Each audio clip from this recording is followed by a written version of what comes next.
Go live in a second. All right, I think we're live now. Stephanie, can you still hear me? I can. Awesome. That's like the first battle. Thank you guys for waiting. This is Robin Bennett from the Dog Guru.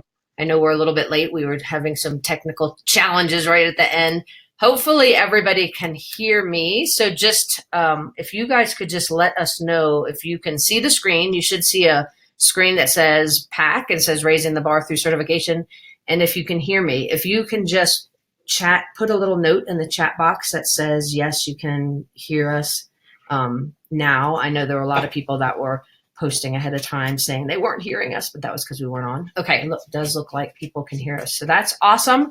So we're going to jump right in so we can get started. I love that a bunch of you, already said where you were from. That's awesome. So it looks like we have people from all over Maryland, Florida, Virginia, Canada, more Canadians. Oh, lots of Canadians.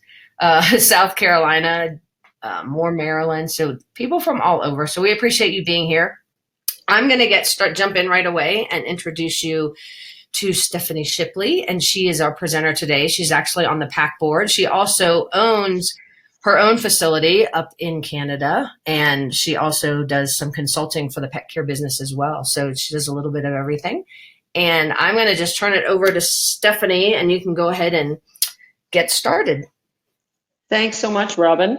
Before I even get started, I wanted to give a big shout out to the Dog Gurus for allowing us the opportunity as PAC to come and talk about the importance of certification. So thank you to you and to Susan and the rest of the Dog Gurus gang. So before we even go on, basically the topic of this conversation today, or the webinar today, is about raising the bar through certification, and what does certification mean. And we have a lot to cover today, so I'm not going to belabor this too much. But I will introduce myself. This is what I look like on a good day. I am a certified professional animal care provider and a certified professional animal care operator. Like Robin said, I do sit on the board for the Professional Animal Care Certification Council. I own my own facility called Paw and Order in Keswick Ridge, New Brunswick in Canada, and the consulting business, on-site live consulting business called Higher Paws. And so that's kind of what I do. And in my spare time, I have 2 4-month-old twin baby girls at home. So that's how I keep myself busy. But just so that you can envision who it is that is actually speaking, this is me, and we're going to go forth. So the big question before we even get started is we have to take a look at where we are today as an industry. And we need to acknowledge the fact that what is really happening as far as our business culture. Our business culture in pet care is really starting to take a shift, and it has been happening over the past decade or more. I'm sure Robin and Susan can attest to that, since they've been around the industry a lot longer even than I have. But the business culture in pet care is certainly shifting quite a bit. First of all, there's an increase in the number of households with pets. People are having pets sometimes instead of children. And we're seeing the number of households with pets of some sort, not necessarily just dogs or cats or whichever, but in general, that household number is increasing. We're seeing the younger generations having more pets or multiple pets. And we can't really turn a blind eye to that, simply because for those of us who operate an overnight care facility or a daycare facility or a dog walking service or something like that, we have to take a look at, very often there's more than one pet, and how do we establish our pricing as such?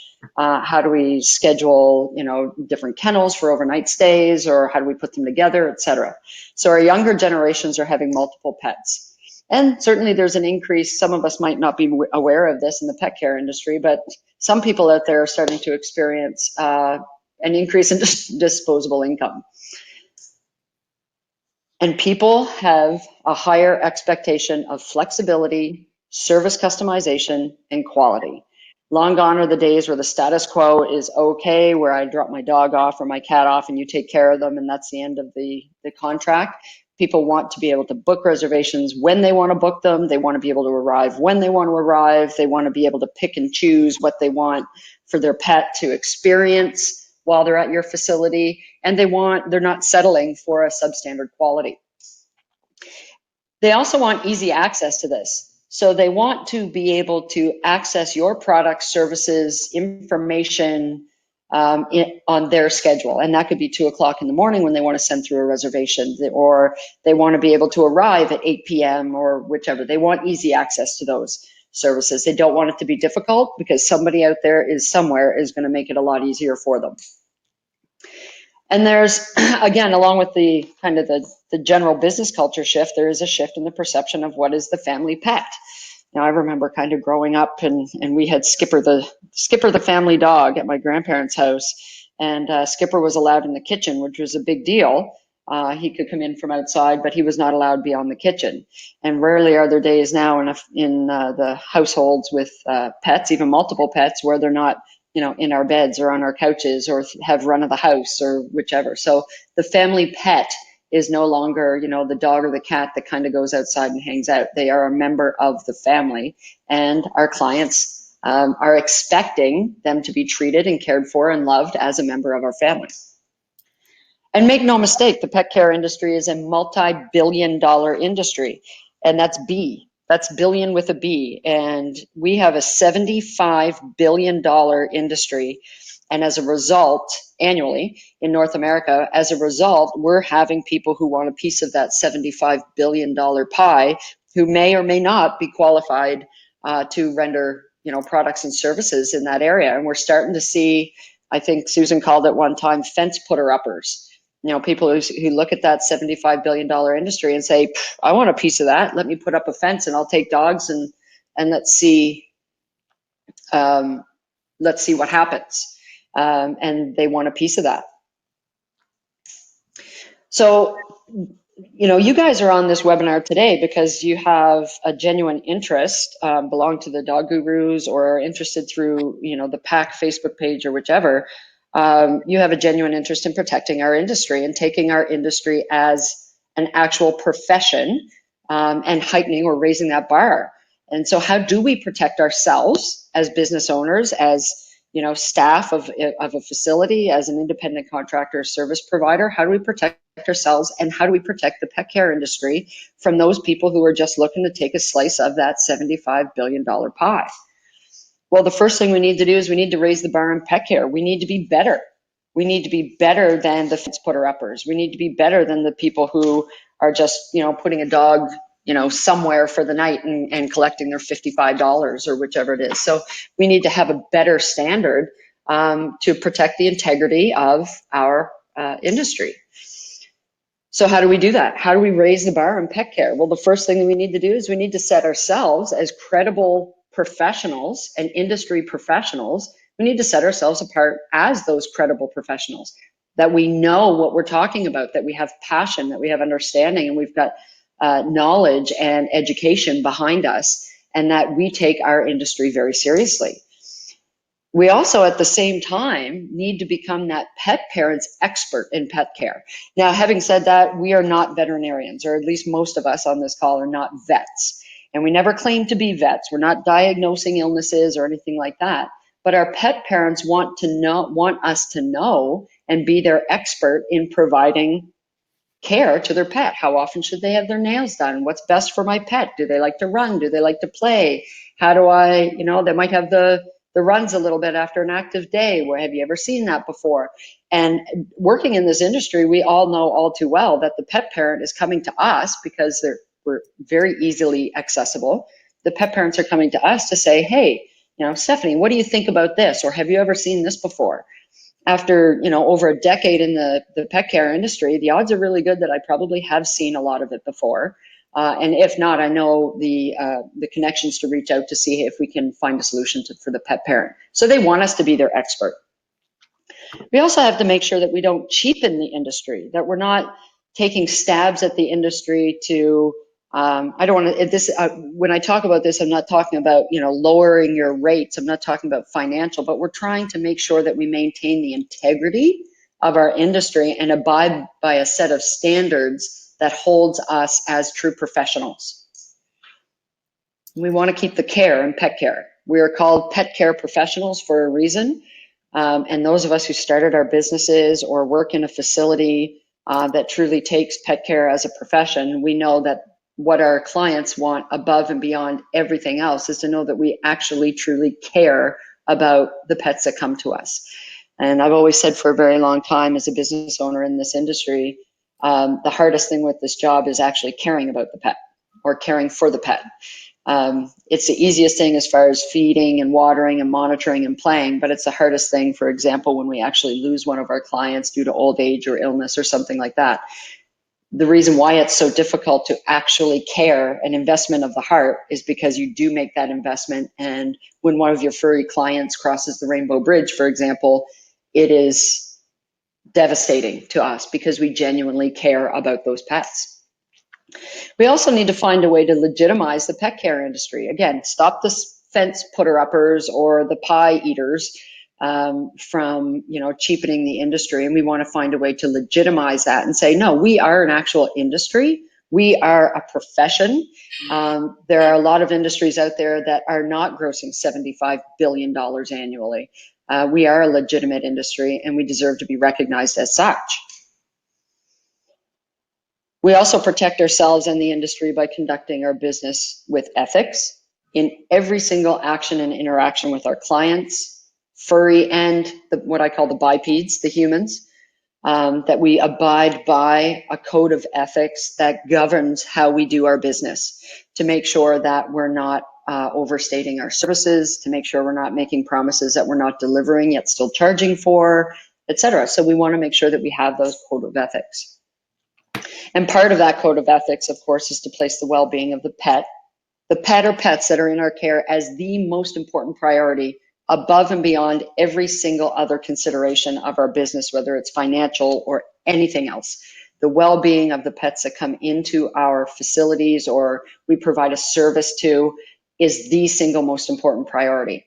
So I'm assuming so that the people on this particular webinar also feel that way about the pets that come into our care. So how do you differentiate yourself from the person who just wants the pie, who has a facility layout that can accommodate 50 dogs, but over Christmas is going to stack crates 15 high and take 300 dogs and put one staff on because it's a paid holiday?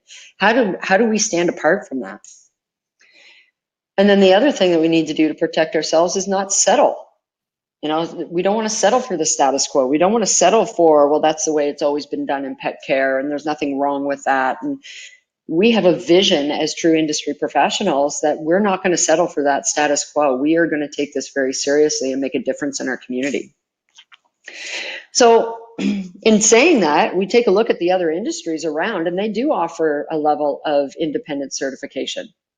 Well, with the exception of the boarding, pet sitting, daycare, dog walking, grooming, they have that independent certification except our industry, and we don't know why that has been, but that is no longer the case. That is days gone by, ages ago, where anybody could set up a facility and start operating it and just say, you know what, I'm good at what I do. But that is no longer the case, and that's why we're here today. We want to really talk about certification. So what is certification? Well, first of all, it does provide verification. So when you become a certified professional, it is someone or a body that's verifying that you have the knowledge, the expertise, and the skills in a particular area or domain. So in this case, we're talking about pet care. It's determined, you actually get certified or become certified, obtain certification, when you actually prove that you have those specific skills, abilities, and knowledge. But the big question here is who gets to determine that level of expertise that we should be striving for? So when we look at it, we say, you know what, there are doctors out there that become, they pass a medical exam, they have a certification, they have proven their body of knowledge and the skills that they have to be able to actually practice medicine. And that would be, the whatever the association is for general practitioners and doctors, and which are surgeons. So who does that, I guess? Who's the governing body in pet care that says you're good enough? So there's a couple of different types of certification. This one's the big one. This is first party certification, and this is no more really than a self-declaration. I'm good at what I do. Trust me, I certified myself. I set the bar and I have determined that I meet that bar that I set. It doesn't hold, obviously, a lot of weight. Any one of us can be like, yep, I certified myself. I determined where that is. Second party certification is a lot of, it's when you buy a particular program, a course or something like that. The training is provided by a certain entity. And then at the end of that course, you take a test saying that, yes, I learned the material in this particular course. So in that case, the education is provided by the actual tester. So it really means, yeah, you're certified that you know this particular course. But the quality, I guess, or the content of that course is determined by the second party. So, which is a great, money-making opportunity as far as buy my course, take the test, and you can be second party certified. Third party certification, however, is the one where an independent third party verifies that you have the skills and knowledge. I'm a great pet care provider because I meet the criteria defined by an impartial association that has a universal standard.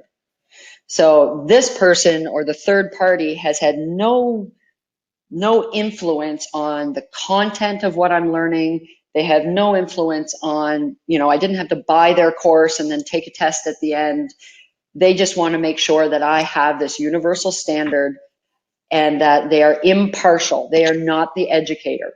I heard along the way, I am not a scuba diver. However, I did hear along the way, and some of you may be familiar with this, that it's similar to the scuba diving examination. The third party is not interested on where you get the information, but that you actually have the information. And that is the most important part, that you have the tools, you have the skills, you have the body of knowledge to meet this universal standard. And that's what gives third party certification that significant meaning. It's not me saying I'm great. It's not a course provider saying you passed this particular course, because then you would have to tell all of your clients exactly what was in that particular course, and it may or may not have covered everything that is required in our daily duties that you go through every day. But it is a third party verification.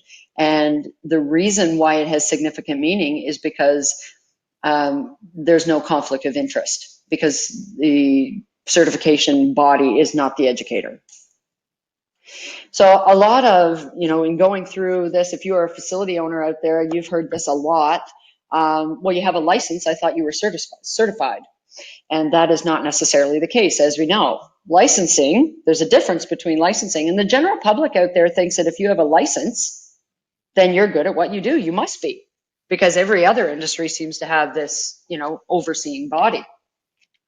Well, licensing allows us to operate. Are we zoned appropriately? Are the bylaws being met? Do you have a liquor license or a pet care establishment license? It doesn't go to the heart of whether you're actually good at it or not. A third party independent requires that an unbiased source can actually attest to the fact that you know what you're doing, not the fact that you're allowed to do it. For example, having a license to groom a dog at 550 Main Street doesn't mean you're good at it. It just means that you're allowed to try. So Laura Shorak, she's a big supporter of PAC, and Robin, you can correct me if I'm wrong, but I believe she and more than 10 of her staff now have obtained a level of certification. And she says that, true professionals look for ways to stand apart. Certification is a great way to show that you're a professional looking to meet the standards in the industry. Laura has encouraged all of her staff to take the test, and to date, this was about a year ago, she had 10 certified professional animal care providers, including herself, and they have made a commitment to having their entire staff be certified by an independent third party. So who is that independent third party? Well, as it stands right now, this is where we want to introduce the Professional Animal Care Certification Council, otherwise known as PAC. And you'll see that around in trade shows at the IBPSA conference or the Hershey conference or Burbank or whichever, where PAC is present. And you'll see, it's safer in a PAC. And this is who we are. We are a series of volunteer board members. That would be, for example, myself, or in this case, the picture that you see, that is Dr. Ni Kang from Singapore. She is also one of our board members. We have volunteers. There's Jess Ocon. She is one of our regular volunteers. We have certified professionals. We have pet parents. We actually have on the board, we have a pet parent actively involved to make sure that we're staying in the realm of what the pet parents expect from us, what the ethics should say, and how they're holding us accountable or could hold us accountable. We have sponsors and donors. Here are some of the sponsors and donors that have come to play and supported us right from the very beginning of PAC.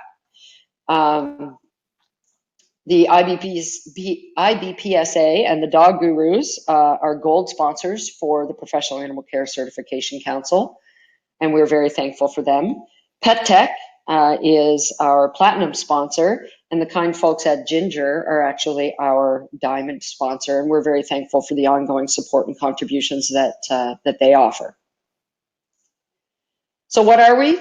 Here's the nutshell version. We are a non-profit organization created by industry experts to be able to recognize high quality providers, help them meet the challenge of educating pet parents on the value of a pet care provider's investment in education and training. We're the ones that are saying it's important to make sure that the people taking care of other people's pets know what they're doing and have made a commitment to ongoing education and training. So third-party certification, we recognize formally those individuals that meet all of the requirements, all of the standards as set out by PAC. We encourage the growth, the professional growth of the animal care professional. And of course, we want to establish and measure the level of knowledge required for certification. We want to help the employer, the public, members of animal care professions, in the proper assessment of animal care. PAC wants to be able to identify those people who have set themselves apart as knowing exactly how to properly care for pets and how to do it properly at a level that is unsurpassed, that we are not willing to negotiate on. We do have a code of ethics, and that code of ethics we are all, as professional animal care providers, managers, or operators, required to abide by. And PAC's code of ethics requires that certificate recipients and candidates meet the standards of professional conduct in our industry. We enforce the code of ethics, and we are all required to abide as a condition of certification. The interesting thing here is, right now, if you had an issue with a medical professional or a teacher or, any other professional that is certified, that has a governing body, it also provides a degree of recourse for the consumer. As of right now, if a pet care professional doesn't abide by said code of ethics, what is the pet parent left to do? So in this case, PAC does have an established code of ethics. We are all required to abide by it at all times in every action and interaction. And should it be found, through a complaint process by a pet parent or something like that, that we're not abiding by that, then absolutely I could lose my certification. And that's, in my opinion, of course, that's the way that it should be, because we have agreed to take this on and maintain the integrity of our industry. We want to uphold the principle of doing no harm, to ensure the animals under my care and to ensure that every animal under my care returns home safely. That is our humane pet care statement, to deliver safe, conscientious, and compassionate care to all animals. We want to make sure that we're constantly attentive to the security, safety, and well-being, and place their welfare above everything else. That's what we stand for as the Professional Animal Care Certification Council. So you may be sitting there thinking, this all sounds wonderful, but what does it do for me? Why is it important for my business? Well, first of all, we can't turn a blind eye to the fact that most professions require independent certification. Now you have a way to obtain it in the pet care industry. We want to maintain our edge in an increasingly competitive market. It's not getting any easier up there. The fence putter-uppers are popping up all over the place, and the public, generally speaking, doesn't know the difference or doesn't have the ability to differentiate between who knows what they're doing and who's trying to get a piece of that pie. We want you and your business to have confidence in your employees' knowledge and skills. They have studied for this examination. They have passed this examination. They have proven through an independent third party that they know what they're doing. And as a result, you can have confidence in that. You now have a documented commitment to excellence, safety, and continued education. We enter into this agreement of certification saying You do know what you're doing. You do it very well, and we will continue to learn and educate ourselves to keep up with, the ever-changing, research and development that's going on with regards to pets. You also have the potential to recruit higher quality employees. And if this is kind of your first time being introduced to the certification process, I just wanted to let you know, if somebody walked into my office today and said, I am PAC certified, I would absolutely hire them. I would not need an interview. I would not need to check references. I would really look at that and I would say, you know what? I would hire that person. On the flip side, being a facility that has made a commitment to certifying their staff, I am able to actually post that in recruitment advertisements to say, you know what, we have a commitment. The expectation is that you will become certified because we take this very seriously. And so what we're not getting now at our facility are the high school students that just want a part-time job after school, who have no experience, who don't really care. It's a profession as opposed to a job. It's a career. And we want to be able to offer assurance to our clients and potential clients that we're not only a credible profession or professional in the industry, but we strive to ensure that the integrity is established and maintained. And certainly it demonstrates through action, not through words, that you've made a commitment to ongoing education and training to always have the most pertinent information as their pet care expert. And not, last but not least, marketing. And for those of you who are on this call who may be in marketing or responsible for the marketing of your facility or organization, PAC certification certainly lends a really viable advantage to your marketing and marketing materials. Is it important to your team? Certainly it is. The certification actually legitimizes their earned qualification and knowledge. They can stand there and go, I did it, I proved it, I am good at what I do. And not only am I saying so, but an independent third party attests to that. It acknowledges your standout people who are interested in self-advancement. There is a career to be had in the pet care industry. It motivates your employees to participate in ongoing learning and education, to take courses, there is a required continuing education unit program, and that we'll talk about a little bit later. And of course, certification opens doors to advancement. There's no question. Once you have already proven that you have the skills and the knowledge, there's certainly opportunity to grow within a facility or within the industry itself. And people start to be proud. Your team members start to be proud in their, not only themselves, but their workplace. I mean, my guys say to me all the time, I'm proud to work here. Like, we take this really seriously. It's that caring for people's pets are not a joke. Our employer believes it. We believe it. Our culture, workplace culture believes it, and instills that pride in their coworkers and, of course, their leaders. And of course, for the team, its ability to obtain some degree of credential. A lot of people want those little letters after their name, and that's important to them. And the employer has a way here to potentially support their ability to do that. And of course, it does provide a wonderful step to employee individual development plans. For those of you who talk to your employees on a regular basis about their career and development and ongoing learning, this is a great lead into what they can be working toward. So, Robin, do you have that first video? I do. Do you want me to go ahead and play it? Yeah, that'd be great. All right. You may hear, I'm going to switch to a video, so there may be a slight pause before the audio comes back at the beginning and the end, but Stephanie will be back after the video plays.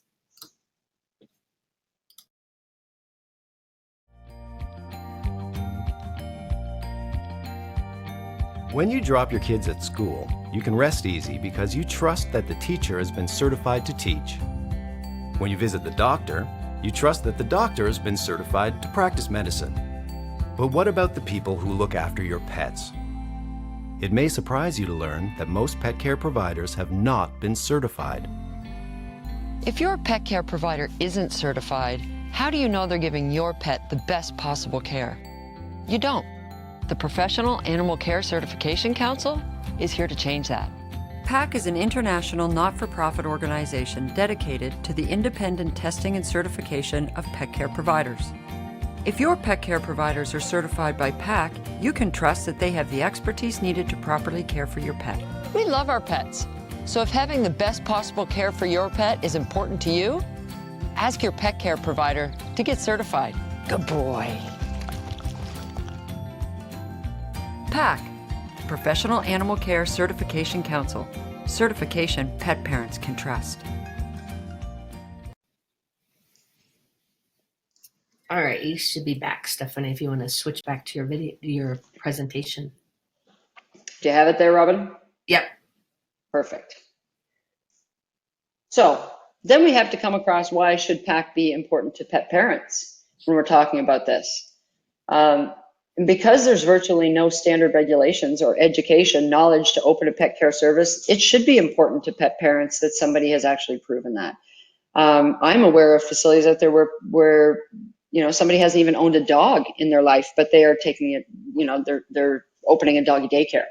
So I'm really kind of led to question, is this person qualified to educate pet parents? The pet parents are left to navigate the qualified from the substandard. How do they know? And PAC certification allows pet parents to identify the most qualified, knowledgeable, and committed professionals to care for their furry family members. They can look at a list and say, these people have gone out of their way. They're standing up and they have proven it. So we say pet parent certification, pet parents can trust. So if you want to go ahead with the second video, Robin, and then we'll be done with the videos. All right.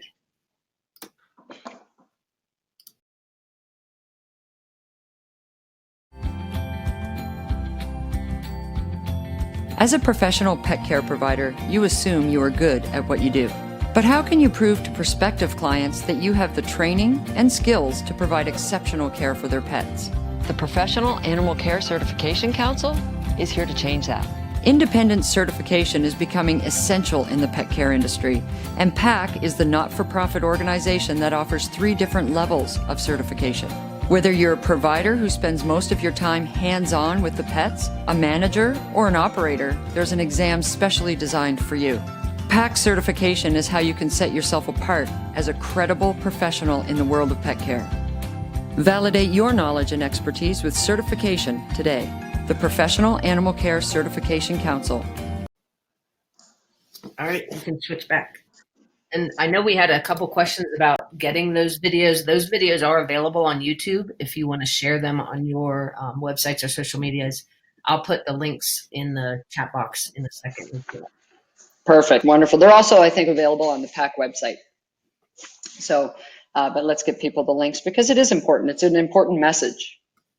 So when we talk about the actual certification itself, what PAC has to offer, there are 3 different levels of certification. There's the provider level, the manager level, and the operator level. And these would be, because I put these costs in there specifically because I know that that's going to be the big question. What does it actually cost to take the provider level exam, the manager, and the operator? And you can see the prices there, $350, $450, $550. And this is really, we're going to get into why there is an exam fee, but just to kind of preface it with this. The 3 different levels of the exam, your provider level is really the people, your frontline people who are working day in, day out, mostly, 90% of their day is hands-on pet care, cleaning, being around the animals. The manager examination is in part that, but also has a little bit more on the staff expectations, the leadership, maybe onboarding, recruiting, things like that.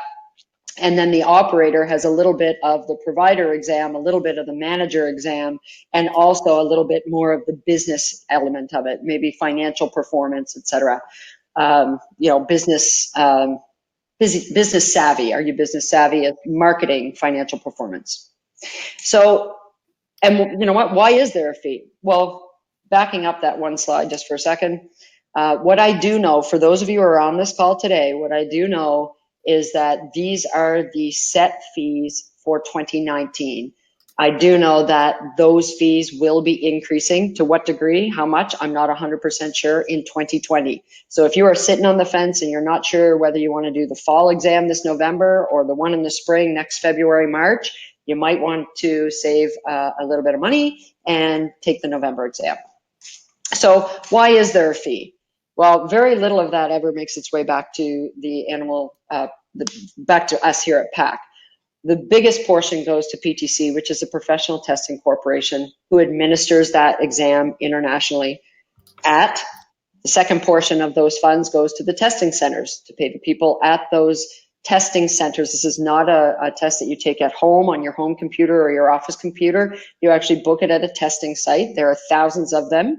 And it is a proctored examination. So we pay PTC to a portion of that, let's say provider $350 goes to PTC to have the test on the computer. Then we pay a bunch more to the testing center to be able to welcome you into their testing center and proctor it to make sure that the integrity of the exam itself is maintained.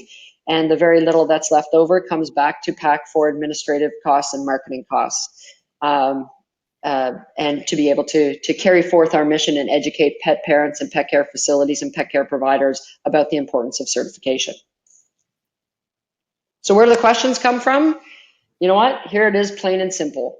They come from industry professionals. We use a lot of different resources, books and materials to make sure that the questions can be validated, that it's not just somebody's opinion on what's good and what's not good, that the questions can actually be validated.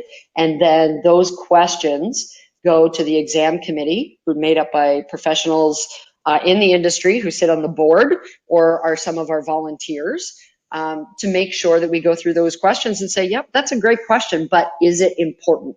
Is it relevant to our industry as we know it today in 2019? Does it matter that they know this? If the answer is yes, then that question can very well make it on to, the examination.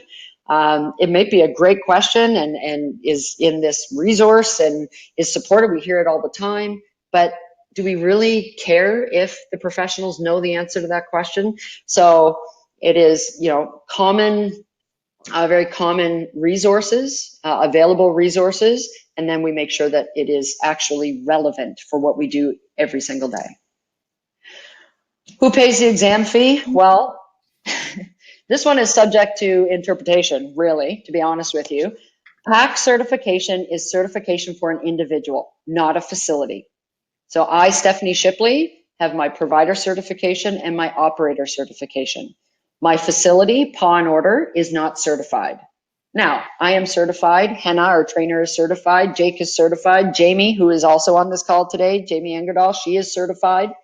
So we've made a commitment as an employer to certify our people, but a facility itself does not get certified. You cannot test the skills and knowledge of a facility, only of the individuals who work in the facility. So there's a couple of different options. First of all, because it is by individual, the individual can pay for their own certification. We've also seen the organization pay for the certification on behalf of the employee, and demonstrating their commitment to the employee's growth and development. We've seen the individual and organization share the cost. You pay half and I'll pay half. At Paw and Order, at our facility, we actually went down, the organization pays for it with a buyout clause. And this is something that worked really well for us, and I'll explain it a little bit.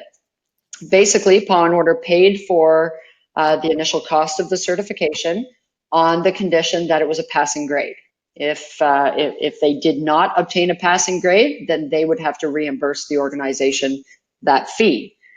In addition to that, because the certification is good for 3 years, if one of those employees that we paid for the certification for left within a year, they owe us part of that back. So if they obtain certification in March and then give me their 2 weeks notice, thanks for the certification, I'm leaving now in April, they would have owed our facility 11/12 or 11 months of that 1 year clause back to the organization. So we and if they stayed the year, then we paid for it, and there's all the buyout clause is null and void because we were able to have that certified professional in our employ for 12 months. So we talked about the 3 levels. Here are, I'm not going to read this out to you, but here are the various levels, I guess, of provider, manager, and operator. Not just anybody can take the examination. There are some criteria that need to be met. There are attestation or letters of reference. There's attestation forms that you need to have completed. by either a manager or a colleague or an already certified professional or a veterinarian that says, yeah, this person, I attest to the fact that this person is qualified to take this exam. And there's also a minimum number of professional experience that you need to have in the industry before you can sit for the exam. So each of the 3 exams are actually broken down and based on a series of different domains. You can see them here: animal care, operations, staff management, business management, financial management, and customer relations and marketing. And like I said earlier, your provider level is mostly animal care operations type of questions. As you get through into the manager, you have animal care, operations, staff management expectations. And once you get into your operator level, which is the highest level of certification, it would involve some animal care, operations, staff management, and business management, financial, customer relations, marketing. You can actually find all of the domains in the handbooks, the breaking down of all of the different topics that could be covered on any of those exams. So what's the first step? The first step is you sitting here today on this webinar and saying, absolutely, I want to be a part of this movement, and make the commitment to yourself and or your team to obtain certification, to say, yep, I'm going to do it, and announce it to yourself and announce it to your team that this is important. It's important to you, to your facility, to your business, to our industry, and you make that commitment saying, yes, it's going to be done. Make that commitment to be a leader in the pet care industry. So I don't know how, Robin, I don't know how many we have on this call, but I'm assuming everybody's going, absolutely, I want to make that commitment because it's important. Well over 100 people, so hopefully they all are. So now you made the decision, you made the commitment. Now what do you do? Well, the first thing to do, you can go right to the PAC website, which is paccert.org. You'll see it at the end and at the end of the videos as well. Download the handbook, print off your attestation forms, read through the handbook. It'll tell you everything that you need to do in order to apply to get certified. You print off your attestation forms and you have your people complete it, whether it's your vet or your manager, whomever, you have those completed. You register online, submit the payment, and now you are registered for the exam. It's all paid for. And now you're going to join one of the PAC study groups on Facebook. And I believe Robin is going to put the link to the JOT forum that will allow you to sign up for a PAC study group. These Facebook study groups are actually moderated by already certified professionals. These are people who have gone through, taken the examination, passed the examination, and want to help you prepare to take yours. This is probably one of your best venues to reach out, gain insight on how to best prepare for it, and really have some candid conversation about how to get yourself ready. The other thing that you can do right away, if you've made that commitment and you're like, absolutely, I've registered, I've paid, I'm now going to take the online practice test. The online practice test you can do from home or your office or your own computer, but it will highlight the areas of opportunity. So if you're a pet care provider and you take the pet care provider practice test, it might say, you know what, you're really great in animal care and this and that, but you could really use some work on maybe staff management expectations. And then what you would do is you would go and find some resources on particularly, how staff management expectations, the rules of work or something like that. So it kind of highlights the areas that you're really strong in and highlights the areas that you're not quite as strong in and can use a brush up. There's actually right on the PAC website, we reached out to a lot of our already certified professionals and asked them point blank the question of which resources did you use to prepare for your exam that you found the most valuable?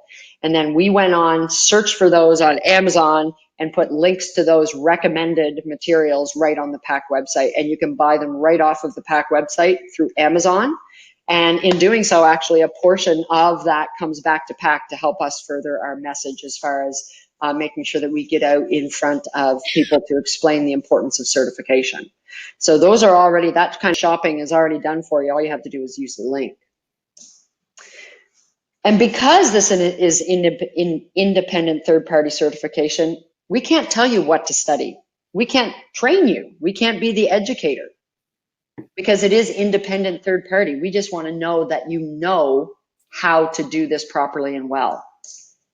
But again, right on our packcert.org, there it is, our website right there under Pet Care Pros. You click on practice exam, sign up, and you can do it right away. So going forward with PAC, so now you know what, you've certified, you've taken a look at this. Every certified professional has access to an electronic certificate or a digital badge, and that can be put on your Facebook page, your website, etc. And it actually has the level of the exam that you successfully passed and the expiration date of your certification. CEUs, yep, to maintain your certification, you actually have to continue learning. And we get to ask this question a lot as a board, and I'll tell you, absolutely, we're committed to the CEU program. And I put it kind of like this. If I were to go see a doctor and that doctor passed the medical exam in 1952 and stopped learning, and I need to go see a doctor and I need a surgery, do I want to see the doctor who passed that exam and stopped learning and is using all of the medical techniques that were at the edge, cutting edge at the time in 1952? Or would I like to go see the medical professional who has kept up to date on their knowledge and is up to date on the most cutting edge in 2019? So there is that commitment to ongoing learning, because companies are now starting to really invest in education and research and development in canine and feline, particularly canine and feline behavioral patterns, et cetera. So we do have an expectation of our certified professionals to stay current and up to date with that information. Certification is renewable every 3 years, provided you maintain your CEUs, your continuing education units. So you don't need to rewrite the test or sit for the test again every 3 years. Once you sit for it once, it is yours for 3 years, and you simply renew it, providing you can prove that you established your continuing education units. So now you passed. Now what? You made the commitment, you joined the study group, you did the practice exam, you set up your date and time, you get it proctored, you wrote the exam, or you sat for the exam, you passed. Now what? You share it, you support it, you stand out, and you start to set yourself apart. We've actually done, PAC has actually done a done for you marketing package that you will get upon us being notified that you've received a successful passing score. And we send that out to you so that you have some pre-made, already done, press releases and marketing materials, et cetera, to help you actually share the good news. And now, of course, that you're a certified professional, you join us on our Facebook page. It's a closed group Facebook page for certified professionals only, where we can brainstorm, we can talk, we can chat, ask questions, get news, updates, et cetera. But these are all very like-minded people who you are in great company. These are people that have stood up and said, I'm not okay with the status quo. I want to set myself apart, and I've proven that I know what I'm doing. So for me, if I'm going to ask for advice from a pet care professional, I am actually going to go to the pet care professional that shares the similar ideals and professionalism that I do. And then shout it from the rooftop. You know what? Facebook, Instagram, LinkedIn, Twitter, all of the social media opportunities. Put together a newsletter for your clients. Here's our banner that we had done. You see the PAC logo in the middle of it. We have PAC certified staff. We submitted a press release at all of our pet expo booths, all of our marketing, all of our little doggy expos, dog jogs, bark in the parks, all of those type of things. You see a PAC banner in behind, because it's something that that we have achieved. The individuals at our facility are very proud of their accomplishment.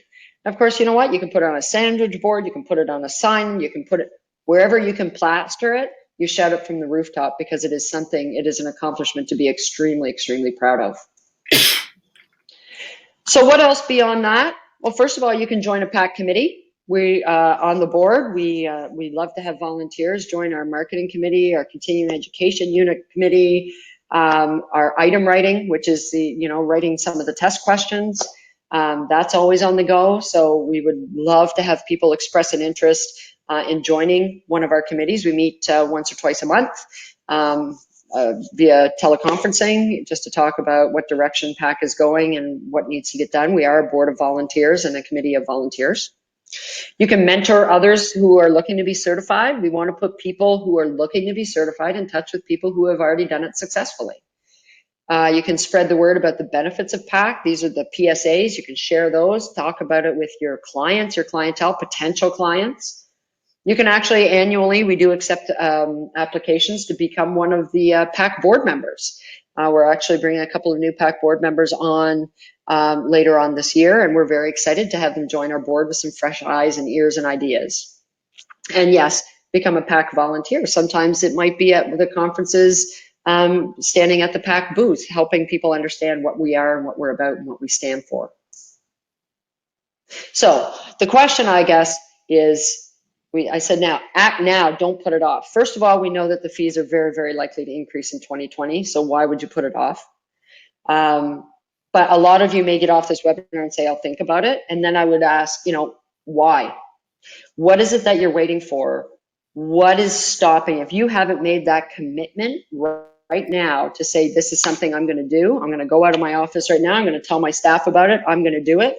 What is still stopping you at this point, having heard all of this information? So having said that, I think we've got about 10 minutes left or so to, or a couple minutes anyways, to answer some questions, ask and answer some questions. Robin, was there anything that came up in particular that I can help with? There were a bunch of questions, actually. Yes. Several people asked if they could get the slides. So I don't know if you have a PDF that you can send out of the slide. Yeah, I'd absolutely. Once, Robin, we talked about that slightly before the call. We're going to get a list.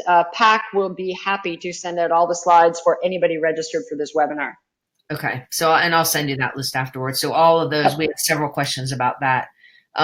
Suzanne Hetz had asked a couple of things. She had mentioned Pet Sitters International has a certification program, and they do have that, but theirs is not independent. Right. You have to be a member of PSI in order to do their exam at all. And that is a little bit of the difference between independent certification. It's not a bad thing. I mean, certification through PSI would be a good thing, but it's just not an independent certification body. Right. Someone had asked, let me see. This was actually Suzanne as well. Who do you include in your term pet care professional? Are you distinguishing between pet care and animal care? The latter is a broader term, it would seem to me. Animals that aren't pets.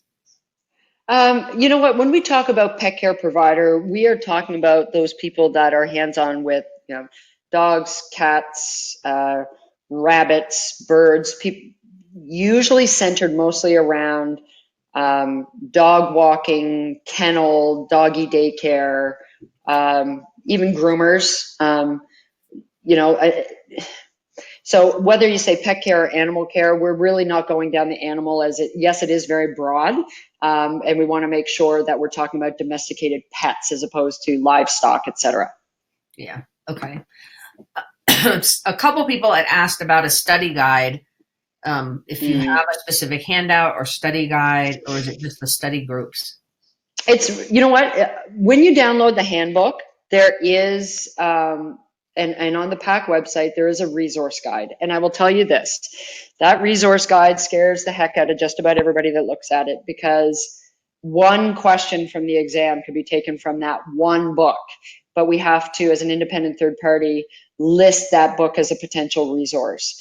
So we can't, like I mentioned in the presentation itself, we can't tell you what to study, but there are some recommended materials that already certified people have said, hey, read this book. Hey, study this. PAC can't tell you that, but when our already certified professional said this, we went and found them and put them on the PAC website so people can buy them that way without PAC necessarily saying that this is the resource that you should focus on. And that, because we don't want to cheapen the exam. We want to maintain independent third party. And that those resources are all on the PAC website, right? That's correct. So on the PAC website, under Pet Care Pros, you can go to exam prep, and they're listed all right there for you. And then we had a couple questions about should you take all 3 certifications as an owner and operator? Do you need to take them in order? So Absolutely not. a Nope. little bit about that. At this point, you probably want to make sure you would take the one that's most appropriate for your particular role. We have some of the, I mean, when I first started, the only exam that was available was provider. So that's the one that I took. But no, one is not dependent on the other. If you are an operator and you want to sit for the operator exam, you can register, pay, and sit for the operator exam without having to complete the other two. They are completely independent and role specific.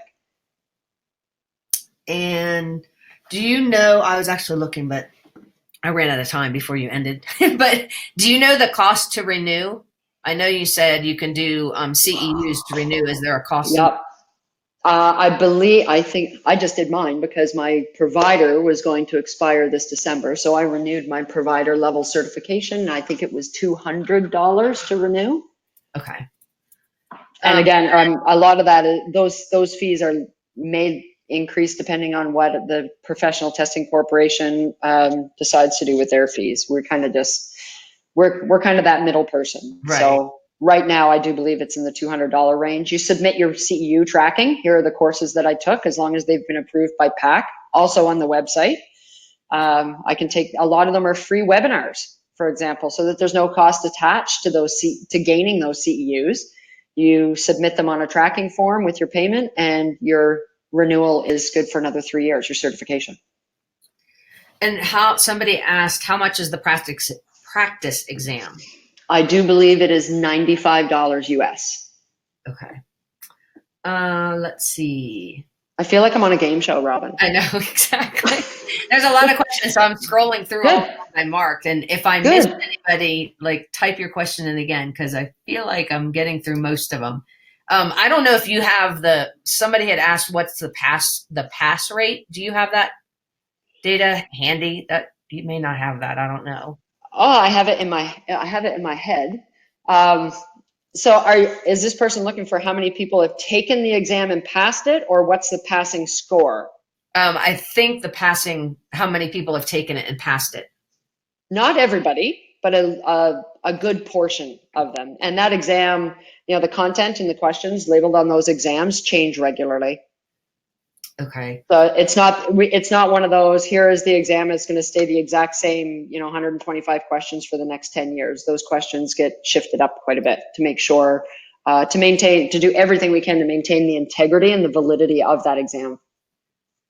And then somebody had asked, is there a certified member running the Facebook study group page, or how is that monitored, I guess? Yep, the Facebook study groups all have 1 or 2 moderators who are already certified. I believe we have one of the moderators. Jamie, I think you are on this call.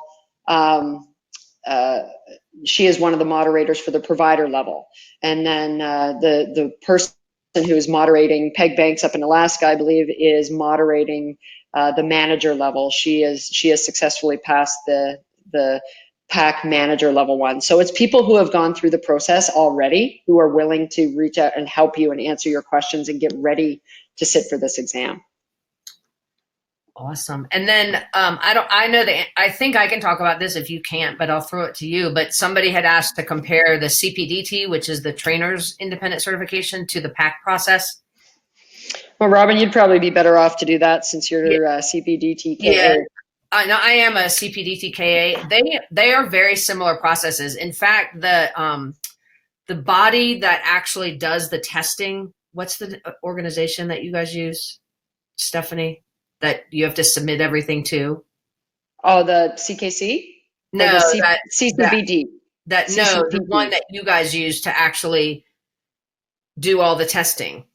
Oh, PTC? Yeah, PTC, which is like the higher organization that actually makes sure that this is all done the right way because they're a testing organization. That's the same organization that CPDT uses.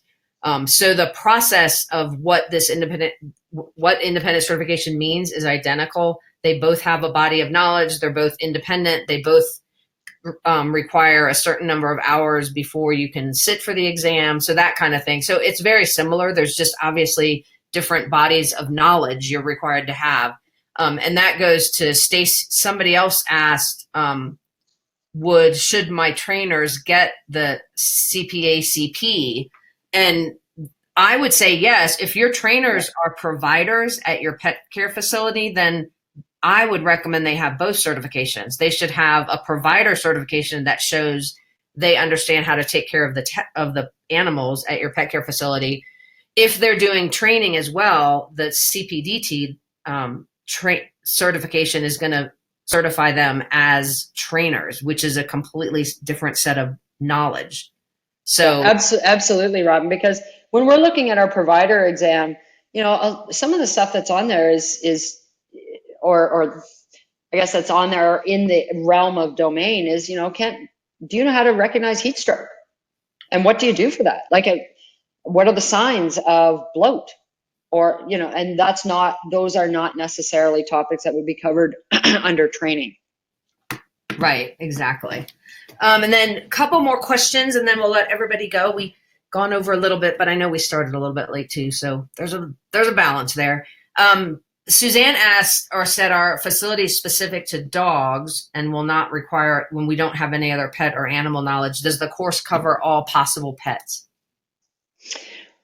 Well, here's what I would say. First, I just want to correct the verbiage there. It is definitely, just so we're all on the same page, it is definitely not a course. We don't offer any type of education. We're not the educators. However, the exam, the breadth, I guess, of the exam are for domesticated, pretty much centered on, dogs, cats. All right. And then we don't get a lot into like guinea pigs and ferrets and such. Okay. And then how do you prove the 500 hours? It said you needed to have 500 hours to sit for the exam. Yep, absolutely. So what ends up happening is through the registration process, it's going to ask you if you meet that. You are going to say, presumably, yes. PTC, or the Professional Testing Corporation, that body that governs the actual testing process, accepts all of those applications, and they are all subject to random audit. So PTC may, on PAC's behalf, reach out to you and say, I need you to document your 500 hours. And that may be getting a letter from your employer, that may be or a couple of different employers, but subject to random audit, there is a verification process there that you may be asked to actually have that documented. And then Andrea had said she couldn't find the handbook. So I don't know if you're on your computer right now or if you can just say where I am. Let me see here. I think we're sharing. Are we sharing my screen? Do you have Google up there right now? No, your screen is still showing the last slide. Under the, hold on one second.